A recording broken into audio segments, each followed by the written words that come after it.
Shalom, selamat malam para pendengar setia Senandika Gembala GKO yang Tuhan Yesus kasihi.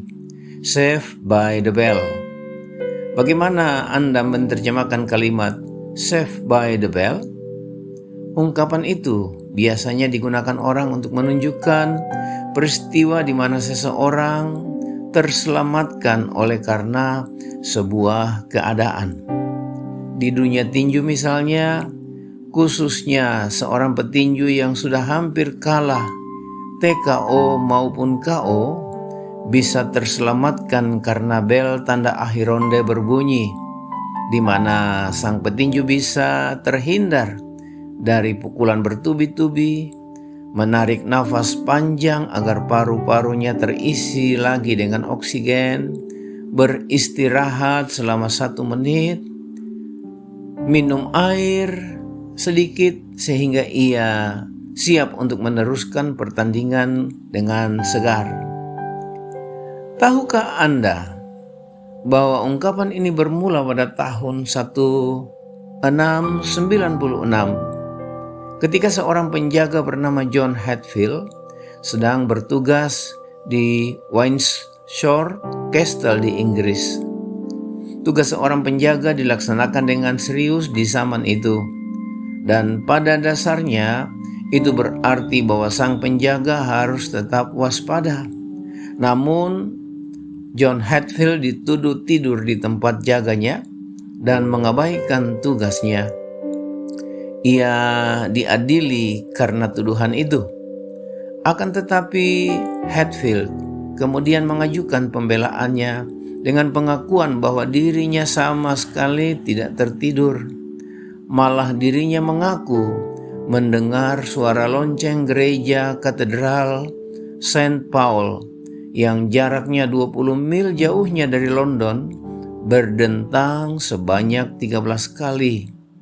Itu adalah pengakuan yang luar biasa yang dinyatakannya untuk membela dirinya.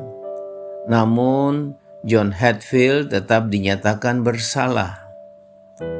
Di zaman itu, para penjaga yang kedapatan bersalah karena melalaikan tugasnya terancam dengan hukuman gantung. Ada seseorang yang baik hati, juga penasaran,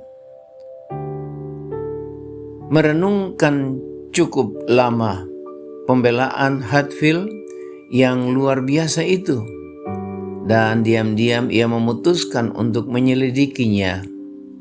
Orang ini kemudian menemukan bahwa memang lonceng di gereja katedral St. Paul itu telah berdentang 13 kali di malam itu. Selain itu, ternyata ada orang lain juga di dalam komunitas itu yang juga mendengar dan menghitung 13 kali dentangan lonceng itu. Hukuman John Hatfield akhirnya ditunda dan ia masih menjalani hidupnya hingga di usia 102 tahun. Sesungguhnya John Hatfield benar-benar saved by the bell. Selamat berkat lonceng.